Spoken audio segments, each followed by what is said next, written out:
میرے آقا نے کہا اگر کر دوں تو ایمان لے آؤ گے؟ اگر کر دوں تو ایمان لے آؤ گے؟ کہا ہاں لے آئیں گے۔ ابو جہل بھی دیکھ رہا تھا، کہا مت کے کر دیں گے، مت کے کر دیں گے۔ حبیب یمنی کہتے ہیں میں لے آؤں گا ایمان۔ میرا یہ وجدان کہتا ہے خدا کی قسم کہ جس وقت یہ باتیں ہو رہی ہوں گی نا، چاند اسٹینڈ بائی ہوگا کہ اب اٹھی انگلی، چاند بالکل تیار کہ بس میرا آقا اب کہنا نہیں، منہ سے نہ کہنا، حضور بس اشارہ کرنا، چاند اسٹینڈ بائی ہوگا بالکل۔ اور جیسے ہی چاند پر میرے محبوب کی انگلی اٹھی تو چاند نے کہا لبیک یا رسول اللہ۔ کیا کہا؟ لبیک کہنا آسان نہیں ہے، جی ہاں لبیک کہنا بڑی بات۔ ہم صرف یہاں سے یہاں سمجھیے، اگر واقعی ہم عشق کرتے ہیں لبیک کہنے والے ہیں تو پھر فجر کے وقت بستر کیوں عزیز ہوتا ہے؟ جب مؤذن کہتا ہے الصلاۃ خیر من النوم، نماز دین سے بہتر ہے، تو اس وقت لبیک کہاں جاتا ہے؟ یہ میں لبیک والوں کی مذمت نہیں کر رہا ہوں معاذ اللہ، میں آپ کو عمل کی طرف لے کے آ رہا ہوں کہ اصل لبیک یہ بھی ہوتا جب کاروبار میں ہوتے ہیں، دکانوں میں ہوتے ہیں، مؤذن کہتا ہے حی علی الصلاۃ، آؤ نماز کی طرف، تو اس وقت کیوں لبیک نہیں کہتے؟ آقا کہتے ہیں داڑھی کو معافی دو، مونچھیں پست کرو اور یہودیوں کی صورت مت بنو، اس وقت لبیک کیوں نہیں کہتے؟ یہ سوچنے والی بات ہے میرے پیارے بھائیوں۔ صرف اس طرح جمع ہو کر نعت کو بلا کر نعتیں پڑھوا کر نذرانے لٹا کر بات نہیں بنے گی، یاد رکھنا، بلکہ یہ ہمارا فرض بنتا ہے کہ ہم محفل میں آ کے یہ باتیں کریں، لوگوں کو عمل کی طرف لے کے آئیں۔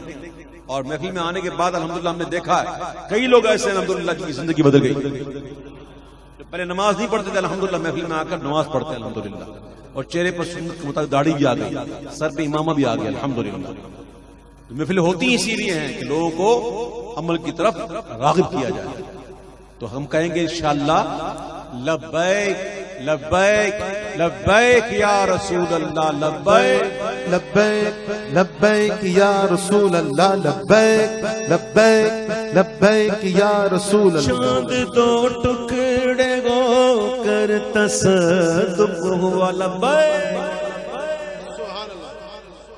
چاند دو ٹکڑے ہو کر تصدق ہوا، دشمن مصطفیٰ دیکھتے رہ گئے، دشمن مصطفیٰ دیکھتے رہ گئے، دیکھتے رہ گئے، دیکھتے رہ گئے۔ چاند دو ٹکڑے ہو کر تصدق ہوا، دشمن مصطفیٰ دیکھتے رہ گئے، دیکھتے رہ گئے، دیکھتے رہ گئے۔ عرش پر پہنچے آقا تو روح امی آیا، سدرا کا مقام بولا آقا سے غلام، آگے بڑھ سکتا نہیں تیرے قدموں کی قسم۔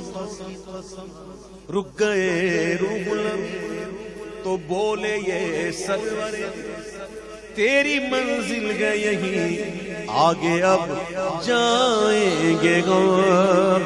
عرش پر پہنچے آقا تو روح امین، سدرۃ المنتہا دیکھتے رہ گئے، سدرۃ المنتہا دیکھتے رہ گئے، دیکھتے رہ گئے، دیکھتے رہ گئے، دیکھتے رہ گئے، دیکھتے رہ گئے۔ رات ہے، کیا ہے اس وقت؟ دن تو نہیں، ایسے ہو سکتا ہے کہ دن بھی ہو رات بھی ہو، ہو نہیں سکتا نا، یا دن ہے یا رات ہے، یہ جمع تو نہیں ہو سکتے نا، دن رات نہیں ہو سکتے جمع، پکی بات نہیں ہو سکتے نا. لیکن ایک موقع ایسا ہے، ایک جگہ ایسی ہے، ایک معاملہ ایسا ہے، ایک بتاؤں آپ کو کہ وہ ایسی کیفیت ہے اور ایسا معاملہ ہے کہ جہاں آپ کو دونوں نظارے ملیں گے. میرے آقا علیہ السلام امامہ شریف پہنتے، اس کا مطلب یہ ہرگز نہیں ہے کہ آپ نے امامہ اتارا ہی نہیں، آپ نے امامہ اتارا دی، آپ نے غسل بھی فرمایا، آپ نے سر اقدس میں تیل بھی لگایا، آپ نے کنگھی بھی فرمائی. تو حضور کی جو زلفیں تھی نا وہ تھی زلف دتا. اور دتا اس زلف کو کہتے ہیں جس میں خم ہو.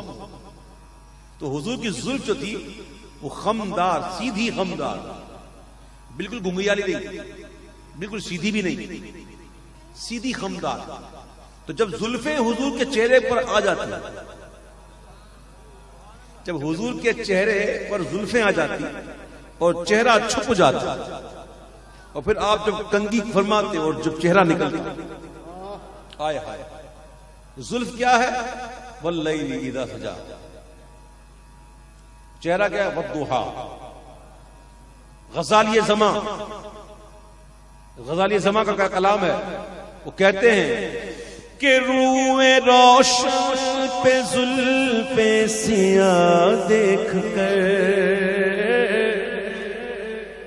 روئے روشن پہ زلف سیاہ دیکھ کر، روئے روشن پہ زلف سیاہ دیکھ کر ہم ضحا اور سجا دیکھتے رہ گئے، ہم ضحا اور سجا دیکھتے رہ گئے، دیکھتے رہ گئے، دیکھتے رہ گئے، دیکھتے رہ گئے، بس دیکھتے رہ گئے.